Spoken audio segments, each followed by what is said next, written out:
Hello guys, welcome comment back voice of இசாமன் channel. Today நம்ம என்ன பார்க்க போகிறோம்னா, அதாவது டிமானிக் எவல்யூஷனில் நெக்ஸ்ட் சாப்டர் பற்றி தான் பார்க்க போகிறோம். இது ஒரு பெரிய சாப்டர் பார்க்கறதுனா போய் பார்த்துட்டு வாங்க. அப்போ தான் நம்ம போகிற கண்டென்ட் உங்களுக்கு பிடிக்கும். நம்ம சேனல் புதுசாக உள்ள சப்ஸ்கிரைப் பண்ணி வச்சுங்க, லைக் பண்ணுங்கள், முடிஞ்சால் கமெண்ட் பண்ணிட்டு போங்க. அடுத்தபடி நம்ம டை ஸ்வாட் இம்மோர்டல்ங்கிற அனிமே கண்டினியூ பண்ண போகிறோம். அந்த அனிமே எத்தனை பேர் பிடிச்சிருக்குன்னு நேற்று கம்யூனிட்டி போட்டீங்க, ஒரு சிலர் சொன்னீங்க, சரி போடுங்க. சரி ஓகே, அதை நான் கண்டினியூ பண்ணிடுவேன். நாளைக்கு இல்லை இன்றைக்கெல்லாம் கண்டினியூ பண்ணிடுவேன் கண்டிப்பாக. அதை கண்டினியூ பண்ணி நான் அப்லோட் பண்ண ஆரம்பிச்சிடுவேன். இந்த மாங்காவும் கண்டினியூ பண்ணிட்டு வருவேன் இடையில.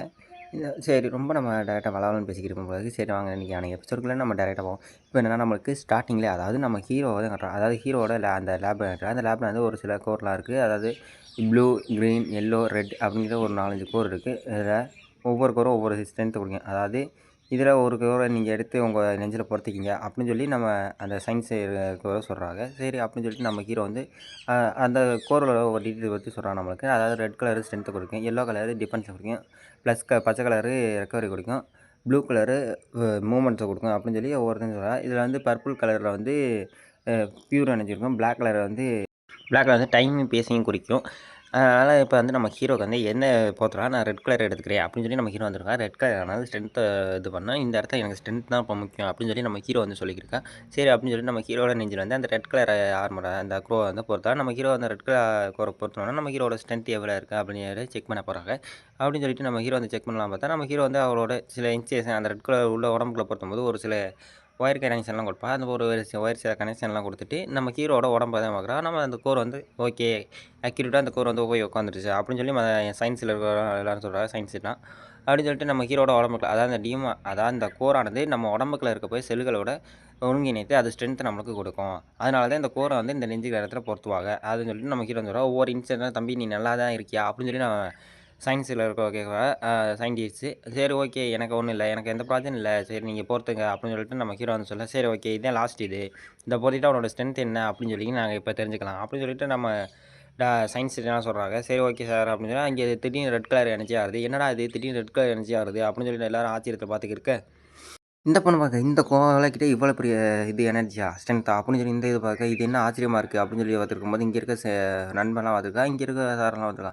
இந்த பவர் என்ன இன்க்ரீஸ் ஆகிட்டே போயிட்டு இருக்கு இந்த ஸ்ட்ரென்த் பவர். ஏன்னாச்சு இந்த மிஷினுக்கு ஏதாவது பேரா இல்லை இவனுக்குள்ள பவர் ஆகுது அப்படின்னு சொல்லி எல்லாரும் ஆச்சரியப்பட்டிருக்கேன்.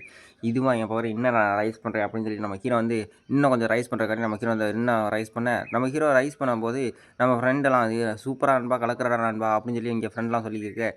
இங்கேயோ இந்த ஒரு பக்கம் யூஸ் இருக்கு. இந்த இங்கிட்டு இருக்க சயின்டிஸ்ட்லாம் பார்த்துக்கிருக்கா. என்னடா இது இந்த 40% இன்க்ரீஸ் ஆகிருக்கு, இது இன்னோட நிற்கல, இன்னும் இன்க்ரீஸ் ஆகிக்கு மேலே போயிட்டே இருக்குது, 40 அடுத்து 45 அப்படின்னு போயிட்டே இருக்குது. எப்படி பார்த்துருக்கும்போது இங்கே இதுதான் என் பவரா, இதோட இன்னும் நான் ரைஸ் பண்ணுறேன், என்னோட 96% நான் பவரை கொண்டு வரேன் அப்படின்னு சொல்லிக்கும்போது ஒரு கணக்கு நம்ம ஹீரோ வந்து போட்டுருப்பா மனசில். சரி அப்படின்னு சொல்லிட்டு நம்ம ஹீரோ வந்து இன்னும் ரைஸ் பண்ணுறக்காண்டி நம்ம ஹீரோ அந்த பவரை ரைஸ் பண்ண பார்க்க நம்ம ஹீரோ ஒரு பக்கம் ரைஸ் பண்ண பார்க்க நம்ம அந்த அதே மாதிரி அதுக்கேற்ற மாதிரி அந்த பவர் வந்து ரைஸ் ஆகிக்கிட்டு இருக்குது ஒவ்வொரு பக்கம் அந்த ஃபயர் வருங்க. இதில் வேறு ஒயர் நம்ம ஹீரோட பவருக்கு தாங்க அந்த ஒயரை கிராக் விட ஆரம்பிக்க ஒரு பக்கம் ஓவரெல்லாம் பிச்சுட்டு போக இங்கே நாலா பக்கமும் அதாவது அந்த எனர்ஜி இதானது ரொம்ப ஓவர் ப்ரெஷராக இருக்குது. இது 40% வந்து இப்போ 45% மாறி இருக்குது. 45% மாறினவுடனே 45 அப்புறம் 50 60 இப்படி ஒவ்வொரு சதவீதத்துக்கு மாறிக்கிட்டே வர அதனால் அந்த ஒயரானது அந்த மிஷினானது தாங்கலை. அதாவது நம்ம ஹீரோட ஸ்ட்ரென்த்துக்கு அந்த மிஷின் தாங்கலை. அந்த மிஷினானது இப்போ கிராக் விட ஆரம்பிக்குது. இங்கிட்டு நம்ம தேர்ட் கமெண்ட் வந்து இந்த பையனுக்குள்ள இவ்வளோ ஸ்ட்ரென்த்தாக இது இந்த நாள் ஒழிச்சு வச்சுருந்தானா அப்படின்னு சொல்லி இந்த நம்ம கமெண்ட் வந்து ஆச்சரியப்பட்டு இருக்க. எங்கிட்ட நெக்ஸ்ட் இல்லை எங்கிட்ட நம்ம ஹீரோ தான் காட்டுறான். நம்ம ஹீரோ அந்த கமாண்டரை காட்டிட்டு அப்படின்னு நம்ம ஹீரோ தான் காட்டுறோம். நம்ம ஹீரோ வந்து அதாவது நம்ம ஹீரோ அவரோட பவர் ரிலீஸ் பண்ணுறதுக்காண்டி இது பண்ணியிருப்பான். இங்கே மக்கள்லாம் இந்த மற்றவங்களாம் பார்த்து மற்ற சொல்யூஷன் மற்ற பயந்துக்கிருப்பா. இது என்ன பொய்யா இதில் நிஜமா இவனுக்குள்ளே இவ்வளோ ஸ்ட்ரென்த் இருக்கா அப்படின்னு சொல்லி நம்ம இங்கே இருக்கவங்களாம் பார்த்துக்கிருக்கேன். இங்கிட்டு இவருங்க இது தான்டா உங்களுக்கு எங்களுக்குள்ள வித்தியாசம் அப்படின்னு சொல்லி நம்ம ஹீரோ வந்து சொல்லிக்கிருக்கேன். இது சரி அப்படின்னு சொல்லிட்டு நான் இன்னும் கொஞ்சம் ரைஸ் பண்ண போகிறேன் அப்படின்னு சொல்லிட்டு பவரை இன்னும் கொஞ்சம் ரைஸ் பண்ணலாம் நம்ம ஹீரோ ரைஸ் பண்ணேன். திடீர்னு நம்ம ஹீரோக்கு வந்து என்னமோ கொலாபரேஷன் ஆகுது. என்ன கொலாபரேஷன்னா அந்த ஸ்ட்ரென்த்தான அந்த பவரு திடீர்னு என்ன ஆச்சுன்னு தெரியல. ஸ்ட்ரென்த்லாம் நம்ம ஹீரோவை விட்டு குறைய ஆரம்பிக்குது. திடீர்னு குறையிறனால நம்ம ஹீரோக்கு வந்து ஆச்சு இங்கே என்ன நடக்குது, இங்கே என்ன ஆச்சு, என்ன ஆச்சு என் உடம்புக்கு, என் பவர்லாம் திரும்பி என்னமோ என்னை விட்டு போகிற மாதிரி இருக்கே அப்படின்னு சொல்லி நம்ம ஹீரோ வந்து ஒரு பக்கம் பார்த்துக்கிருக்க. அப்படியே அங்கிட்டு பார்த்தா நம்ம ஹீரோ வந்து அன்கான்சியஸ்ன்னு சொல்லுவாங்கல்ல, அந்த மாதிரி கான்சியன்ஸ் இல்லை. அதாவது நம்ம ஹீரோ போன பாடிக்கும் இந்த பாடிக்கு இருக்க சுச்சுவேஷன் மாட்டிக்கிட்டா நம்ம ஹீரோ. அதனால் அப்படி மாட்டிக்கிறனால நம்ம ஹீரோ வந்து கொலாப்ரேஷன் ஆகிடும். அந்த மிஷின் அதே மாதிரி கொலாப்ரேஷன் ஆகிடுச்சு. அந்த மிஷின் அதனால் கொலாப்ரேஷன் ஆனால் அந்த மிஷினை வந்து கிராக் விட ஆரம்பிச்சு. கிராக் விட ஆரம்பித்தோடனே நம்ம ஹீரோ இதுவாக இருக்குது. நம்ம ஹீரோ வந்து அதாவது ஒரு கொலாபரேஷனில் ஒன்று இதில் நடக்கிறா நம்ம ஹீரோ என்ன அது வெளியே வரல. வெளியே வந்தால் வெளியே வந்தோடனே நம்ம ஹீரோ பார்க்குறா அந்த மிஷினை வந்து கிராக் விடுது. நமக்கு மிஷினையும் கிராக் விட்டனால நம்ம ஹீரோ வந்து பார்க்குறா, என்னாச்சு எனக்கு? என்னாச்சு இங்கே? என்ன நடக்குது? என்ன ஸ்ட்ரென்த்லாம் என்னை விட்டு போயிருச்சு போல இருக்கே! அப்படின்னு சொல்லி நம்ம ஹீரோ வந்து பார்த்துக்கிட்டு அதே மாதிரி அந்த மிஷின் கிராக் விடுது.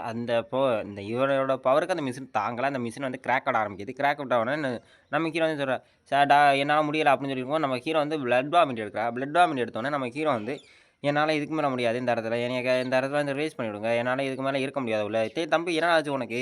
ஏன்டா இப்படி பண்ணுற? உடனே ஏன்டா நீ ரைஸ் பண்ணிக்கிட்ட? இப்போ பாரு உனக்கு தான் பிரச்சனை. இப்போ பாரு உன்னால் எந்திரிச்சோட நிற்க முடியல அப்படின்னு சொல்லி நம்ம டாக்டர் வந்து சொல்லியிருக்க.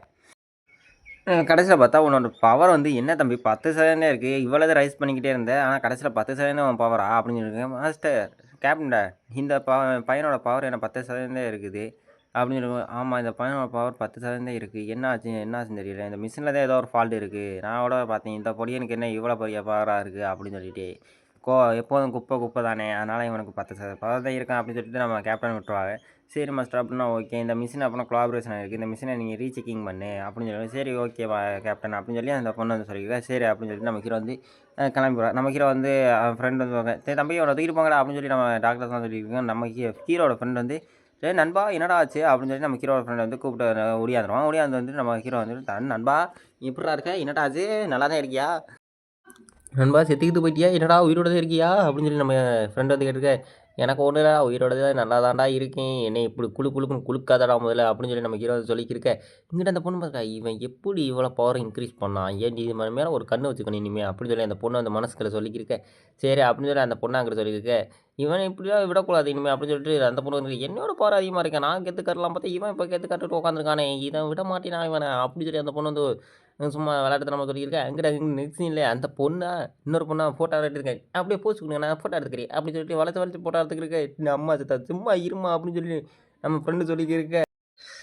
எப்படி ஒரு பக்கம் காமெடி போயிடும். அடுத்து நெக்ஸ்ட் சீனில் நம்ம ஹீரோ கேட்டேன். நம்ம ஹீரோ வந்து முடிச்சுங்க எப்படி என்னாச்சு எனக்கு?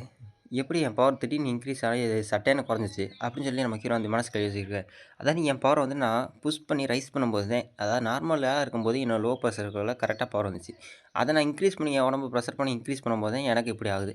அதை போன உலகத்துக்குள்ளே இந்த உலகத்துக்குள்ளே ஸ்ட்ரென்த் எனக்கு இருக்கே ஆகுது. அதாவது என் மூச்சு நான் பெருமூச்சு விட்ட பிறகு நான் திடீர்னு ஒரு அன்கான்சியஸான நிலைமைக்கு போனேன் அப்படின்னு சொல்லி நம்ம ஹீரோ வந்து ஒரு பக்கம் யோசிச்சிருக்கேன். அப்படி நெக்ஸ்ட் சீனில் சரி ஆல் ஜட்ஜஸ் எல்லோரும் ரெடியாக இருக்கீங்களா? அடுத்து நம்ம டீமானிக் கவாலிசேனை பற்றி கொஞ்சம் சொல்ல வேண்டியது. இது வரைக்கும் நீங்கள் டீமானிக் கவாலிசேனோட அனிமலோட ஃபைட் பண்ணியிருக்கீங்களா மிருகத்தோட அப்படின்னு சொல்லி நம்ம இந்த வரைக்கும் நீங்கள் டெஸ்ட்டில் எல்லோரும் பாஸ் ஆகிட்டீங்க. ஓகே எனக்கு ரொம்ப நல்லதாக போச்சு. இனிமேல் வர ஒரே ஒரு டெஸ்ட்டு நீங்கள் பாஸ் பண்ணிட்டீங்க. நீங்கள் எதான் ஜோல்ஜஸ் டீமானிக் ஜோல்ஸ் அப்படின்னு சொல்லி நம்ம ஹீரோ எல்லாரும் சொல்லிக்கிறப்பா ஜோல்ஜஸ்ட்டை. அதாவது நீங்கள் டீமானிக் கவாலிசேன் அனிமலோட ஃபைட் பண்ணணும் அப்படின்னு சொல்லி நம்ம சொல்லுவோம். இது வரைக்கும் நீங்கள் ஃபைட் பண்ணதில்லையே எனக்கு தெரியும். ஆனால் இதில் நீங்கள் ஜெயிச்சிருவீங்கன்னு எனக்கு ஒரு நம்பிக்கை இருக்குது அப்படின்னு சொல்லி நம்ம தேர்ட் கமெண்ட் வந்து சொல்லிக்கிருக்கு. இப்படி நெக்ஸ்ட் சீனில் நம்ம ஹீரோ பக்கத்தில் வந்துடுவான். நம்ம ஹீரோ வந்து இதை கண்டுக்காமல் இருந்திருப்பான். நம்ம அதாவது டீமானிக் கவாலிசேன் மாஸ்டரை ஃபைட் பண்ணியிருக்கணும். நீங்கள் ஃபைட் பண்ணி நீங்கள் இதில் எவாலுவேஷன் ஆகிட்டிங்கன்னா கண்டிப்பாக நீங்கள் அடுத்து நீங்கள் டீமானிக் கவாலிசேன் சொல்லிட்டு தான் அப்படின்னு சொல்லி நம்ம தேர்ட் கமெண்ட்டை சொல்லியிருப்பா. சரி ஓகே சார் அப்படின்னு சொல்லி எல்லோரும் சொல்லியிருப்பாங்க. அடுத்து நம்ம ஹீரோ வந்து ஒரு ஓரத்தில் நின்றுருப்பா. நம்ம ஹீரோ வந்து ஒரு ஓரத்தில் நின்றுட்டு எல்லோரும் முன்னாடி போய்க்கிறப்பா நம்ம ஹீரோ வந்து சும்மா ஒரு இடத்துல நின்றுருப்பான். நம்ம ஹீரோ இப்படி நின்றுக்கிறத பார்த்த உடனே நம்ம ஹீரோ ஓரத்தில் நிற்கிற பார்த்துட்டு நம்ம தேர்ட் கமரா வந்து டேய் நீ என்ன இங்கே நிற்கிற அப்படின்னு சொல்லி பக்கத்தில் போவான். பக்கத்தில் போய்ட்டு நீ எதுக்கு இங்கே நிற்கிற அப்படின்னு இல்லை மாஸ்டர் அதாவது நான் இப்போ தான் டெஸ்ட்டை முடிச்சுட்டேன் ரொம்ப டயர்டாக இருக்குது அப்படின்னு சொல்லி இருக்கும்போது என்ன டயர்டாக இருக்கா என்ன சொன்னேன் மறுபடியும் சொல்லு அப்படின்னு சொல்லி நம்ம கேட்கணும். இல்லை ஒன்றும் இல்லை நான் அந்த போகிறேன் அப்படின்னு சொல்லிட்டு நம்ம ஹீரோ வந்து கிளம்பிடுவாங்க. இங்கேருந்து கிளம்பி போகிறதுக்காக பார்க்குறோம். நம்ம ஹீரோ அங்கிட்ட ஒரு பக்கம் கிளம்பி போயிட்டான். நம்ம ஹீரோ அப்படி கிளம்பி போனோடனே இங்கே அவர் நின்று இடத்த பார்க்குறான். என்னது இது என்னமோ ஒன்று இருக்கே அப்படின்னு சொல்லி நம்ம தேர்ட் கமரா வந்து பக்கத்தில் போய் அதை பார்க்க போகிறாங்க. பக்கத்தில் போய் பார்த்தா தான் தெரியுது அதான் நம்ம ஹீரோட அது ஒரு கோர். நம்ம ஹீரோட உடம்புல இருந்த கோர் அதாவது கோர் வந்து தனியாக இருக்குது. இவனோட எனக்கு இந்த கோர் எப்படி இவன் விட்டுட்டு போகலாம் அப்படின்னு சொல்லி நம்ம மாஸ்டர் வந்து பார்த்துக்கிருக்கு. அப்படியே அடுத்த சீனில் இந்த கோர் இவன் உடம்புக்கு செட் ஆகலையே என்ன இவன் எந்த உலகத்தை சேர்ந்தவன் இந்த உலகத்தை தான் சேர்ந்தவனா எனக்கு ரொம்ப ஆச்சரியமாக இருக்குது. இவன் திடீர்னு எனக்கு இன்ட்ரெஸ்டிங்கான விஷயத்தெல்லாம் கொடுத்துக்கிருக்கான். இவன் யாராக தான் இருப்பான்? ஹேங் நீ யார்? நீ இந்த உலகத்தை சேர்ந்தவன் தானா? இல்லை டீமானிக் எவல்யூஷனை நீங்கள் என்ன பண்ண போகிற? எல்லாரோட ஃபைட் பண்ண போறியா இல்லை என்ன பண்ண போகிற அப்படின்னு சொல்லி நம்ம ஹேங்கை பற்றி நினச்சிருக்க. நெக்ஸ்ட் சீனில் நம்ம ஹீரோ வந்து இங்கேருந்து கிளம்பி ஓடிக்கிருக்கா. நம்ம ஹீரோ இங்கே ஓடிக்கிருக்க. அடுத்த சீன்லேயே அதான் நம்ம தேர்ட் கமெண்ட்டை தான் காட்டுறேன். தேர்ட் கமெண்ட்டை நினச்சிக்கிருக்கா. நீ எப்படி தான் பண்ண போகிற? என்ன பண்ண போகிற கடைசியில்? நீ டீமானிக் எக்ஸ்போர்ட் ஆகிருவியா அப்படின்னு சொல்லி நம்ம தேர்ட் கமெண்ட் இருக்க. இதோட இந்த சாப்டர் க்ளோஸ்.